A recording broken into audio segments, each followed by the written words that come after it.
इसमें क्या कर रहे हैं, लेसिंग डिज़ाइन कर रहे हैं। Okay, if you remember that मैंने आपको ये दिखाए थे कोड में कि जो लेसिंग डिज़ाइन है उसके कुछ ये पॉइंट्स हैं लेस्ड कॉलम के।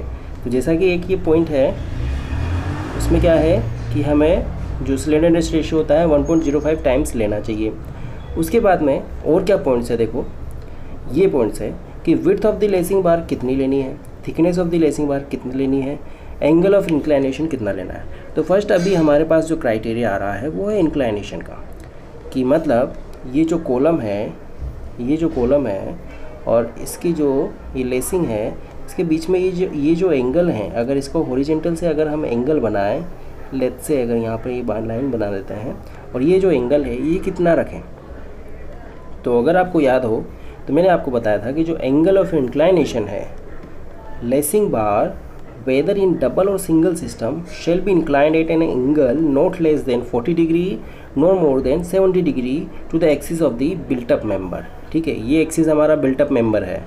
ठीक है, ये हमारा इस तरीके से है, ये बिल्ट अप मेंबर है और ये अगर एक्सिस है इसका, तो इसका जो एंगल है लेसिंग का वो 40 डिग्री से तो कम नहीं होना चाहिए और 70 डिग्री से ज़्यादा नहीं होना चाहिए। और बेसिकली हम जो प्रोवाइड कराते हैं वो 45 डिग्री प्रोवाइड कराते हैं। ठीक है, तो एंगल ऑफ इंक्लाइनेशन हमने क्या लिया है, 45 डिग्री। तो let's see, let the lacing be provided at 45 degree to the horizontal. तो देखो इस तरीके से हमारी लेसिंग सिस्टम होगी। ये 2 चैनल्स हैं, तो ये हमने बीच वाला पार्ट काट लिया है और लेसिंग जो होगी इस तरीके से जाएगी, फिर ऐसे जाएगी, फिर ऐसे जाएगी। सिंगल लेसिंग डिज़ाइन कर रहे हैं। ओके, तो ये हम जो एंगल लिया है वो 45 डिग्री ले लिया है। ओके, और जैसा कि मैंने आपको बताया कि गेज डिस्टेंस ये हमें स्टील टेबल में दी हुई होती है। देखो स्टील टेबल में जाते हैं और यहाँ पर देखोगे, अगर आप देखो ये हमारा सेक्शन था, चैनल सेक्शन, और ये ISMC हमारा 350 है, राइट, ये ISMC 350। अब हमने देखना है कि गेज डिस्टेंस कितनी है, मतलब कनेक्शन में कैसे गेज डिस्टेंस रखनी है। तो ये हमारी यहाँ पर एक सेक्शन दिया होता है कनेक्शन डिटेल का, और इसमें गेज डिस्टेंस दी हुई थी ये वाली। तो ये गेज डिस्टेंस हमें mm में दी हुई है। देखो तो ये कितनी दी हुई है, 60, ये 60, राइट। तो हमारी जो गेज डिस्टेंस है, मतलब जो कनेक्शन के लिए जो डिटेल है, जो डिस्टेंस है, वो है हमारे पास 60 mm। तो अगर आप यहाँ पर देख पा रहे हो तो ये जो डैश वाली निशान है, जो डैश वाला लाइन है, ये इधर से ये है 60 mm। ओके, सो बीच का जो डिस्टेंस है वो तो हो गया 220 और इधर का 60 और इधर का 60। ठीक है, तो ये हमारे पास डिस्टेंस है। तो गेज डिस्टेंस हमारे पास 60 mm है। तो हॉरिजॉन्टल स्पेसिंग कितनी हो गई, किसकी, लेसिंग की हॉरिजॉन्टल स्पेसिंग 220 + 60 + 60। तो ये आ गई हमारे पास में 340 mm हॉरिजॉन्टल डिस्टेंसिंग।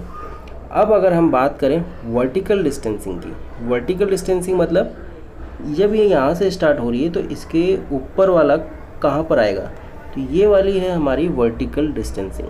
तो अगर हम इसको एक ट्रायंगल में से डिवाइड कर दें तो हम इसको ईजिली निकाल सकते हैं। देखो इस तरीके से ये, राइट, जब ये हमारे पास में 45 डिग्री है तो इस 45 डिग्री के अकॉर्डिंग हम ये वाली डिस्टेंस आराम से निकाल सकते हैं, ये वाली, राइट। तो ये वाली जो डिस्टेंस हमारे पास निकल के आती है, ये तो हो जाएगा इसका हाफ और ये हो जाएगा पूरा 2। सो 2 × 340 ये वाली distance multiply by 1045 degree. Okay, if you know about the LL divide by KK, तो उसके अकॉर्डिंग हमने ये निकाला है। तो ये हमारे पास में जो वर्टिकल स्पेसिंग आई है वो आई है 2 × 340 × 1045 डिग्री। ओके, तो इसको सोल्व करने के बाद में कितना आएगा, देखो 1045 डिग्री हो गया 1 और 345 × 2, तो ये हो गया हमारे पास 680। तो 680 mm वर्टिकल स्पेसिंग आई है किसकी, लेसिंग की। Okay, now radius of gyration हमें निकालनी है। Radius of gyration, least radius of gyration of the channel.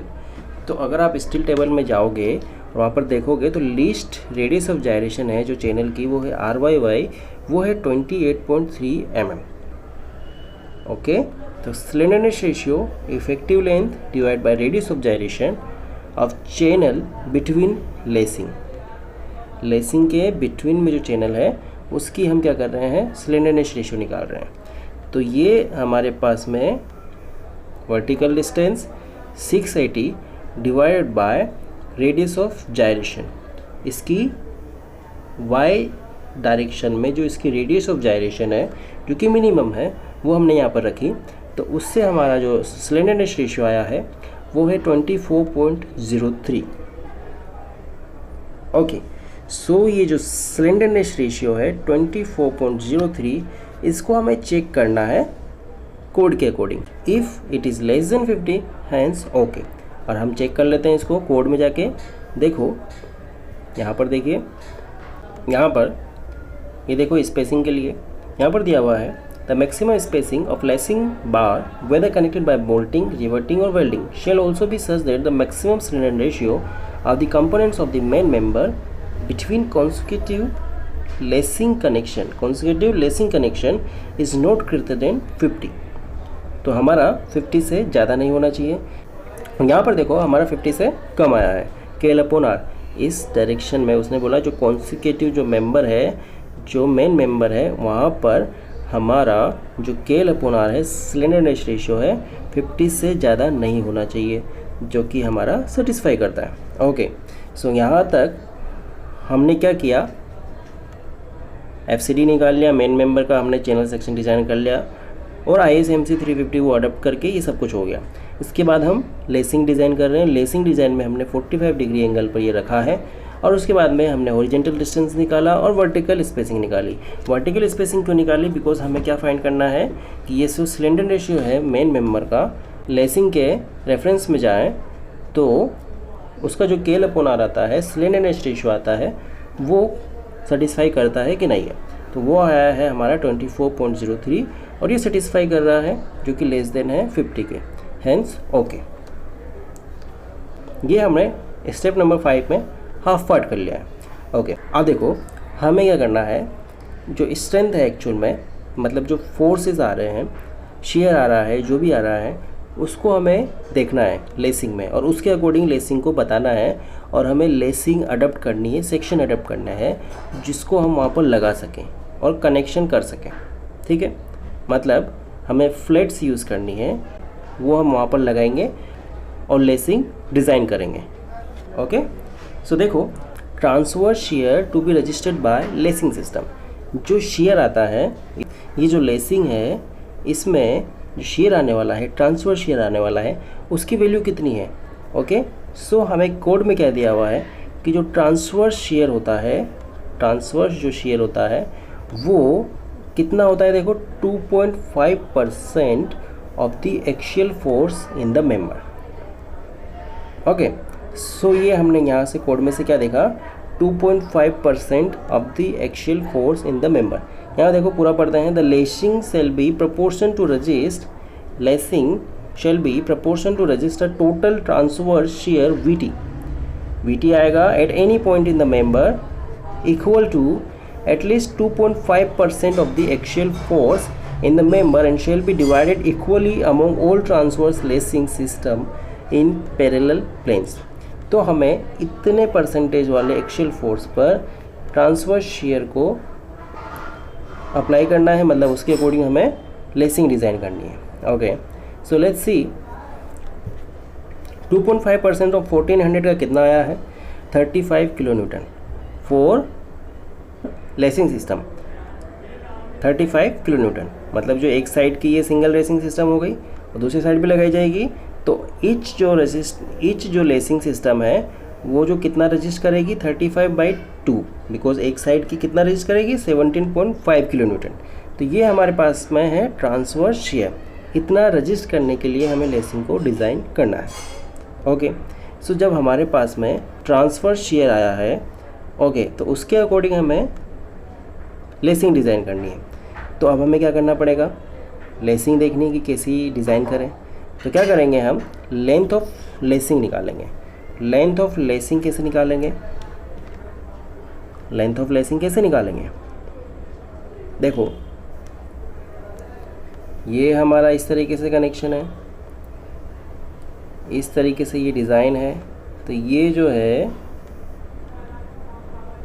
कितना है 680, टोटल कितना है 680, और ये जो है ये है 340। और हमें क्या चाहिए, length of the lacing. Length of lacing क्या होगी, ये वाली लेंथ होगी ना, यहाँ से यहाँ तक कितनी लेंथ है, तो ये आराम से निकाल सकते हैं हम। ये 340, ये 340, राइट। ये वर्टिकल डिस्टेंस है, ये हॉरिजेंटल डिस्टेंस है, मतलब ये हमने निकाली थी। ऊपर देखो, ये देखो 280 220 + 60 + 60 340 आया था। तो इससे हमारी क्या निकल जाएगी, लेंथ ऑफ द लेसिंग। तो length of the lacing 340 square + 340 square, और ये एक तरह से डायगोनल के रेस्पेक्ट में निकाला है और ये एंगल के रेस्पेक्ट में निकाला है। तो दोनों से कितना आएगा 480.83 mm। ये हमारे पास में लेसिंग की लेंथ आ गई है, मतलब ये जो लेंथ होने वाली है लेसिंग की वो इतनी होगी। अब हमें क्या चाहिए, इसकी थिकनेस भी चाहिए होगी, और इसकी विड्थ भी चाहिए होगी कि कितनी विड्थ लेनी है। तो ये हमें कोड में दिया हुआ है कि इसकी लेंथ का क्राइटेरिया, इसकी थिकनेस का क्राइटेरिया कितना है और इसकी विड्थ का क्राइटेरिया कितना है। यहाँ पर देखो, width of lacing bar in bolted riveted construction, the minimum width of the lacing bar shall be 3 times the nominal diameter of the end bolt of rivet।